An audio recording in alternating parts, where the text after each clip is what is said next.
পাশা ভাই ভাই বাসর ঘরে ঢুকেছে, ঢুকেই প্রথমে বলবে আমি আসলে কনফিউজড হয়ে আছি যে কাবিলা আসলে রোকেয়াকে আগে দেখতে চায় না ইভাকে আগে দেখতে চায়। ব্যাচেলার পয়েন্ট প্রথম যখন আমরা শুরু করি 2017 সালে, তখন একজন কাবিলা, নেহাল, শুভ এরা সবাই আসলে আরিফিনের বাসায় গিয়েই ওঠে। সো আরিফিন থাকার কারণেই আসলে ব্যাচেলার পয়েন্টের এই হাউসটা তৈরি হয়েছিল, এবং আরিফিন নেহাল ছাড়া ব্যাচেলার পয়েন্ট আসলে অসম্পূর্ণ।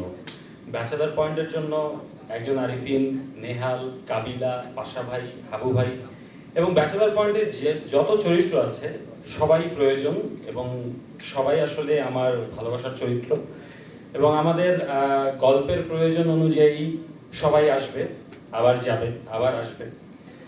আমি গত কয়েক বছর ধরে আরিফিন এবং নেহালকে দুজনকেই খুব মিস করছিলাম।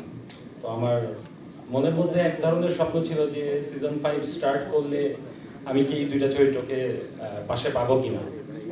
তো যখন আমি নেহালকে পাশে পেয়ে যাই, তখন নেহাল আমাদের আরিফিনের সাথে এই সেতু বন্ধনটা তৈরি করে দেয়। তখন মনে হচ্ছিল যে আমাদের old gang is back.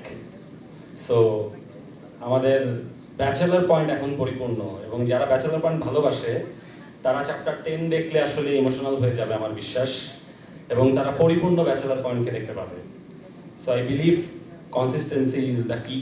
So দর্শকদের সাথে আমাদের এই কানেকশন, যেটা গত 9 বছর যাবৎ আমি কন্টিনিউ করছি, আমার কাছে মনে হয় যে যদি অনেস্টি দিয়ে আমি চেষ্টা করি, এটা হয়তো আরো কয়েক বছর আমি চালিয়ে যেতে পারবো, এবং বাংলাদেশে একটা সময় গিয়ে এটা একটা এক্সাম্পল সেট করবে যে কোন একটা টিম, কোন একটা পরিবার দর্শকদের বিনোদন দেওয়ার জন্য এত লম্বা একটা সময় পাড়ি দিয়েছে একসাথে।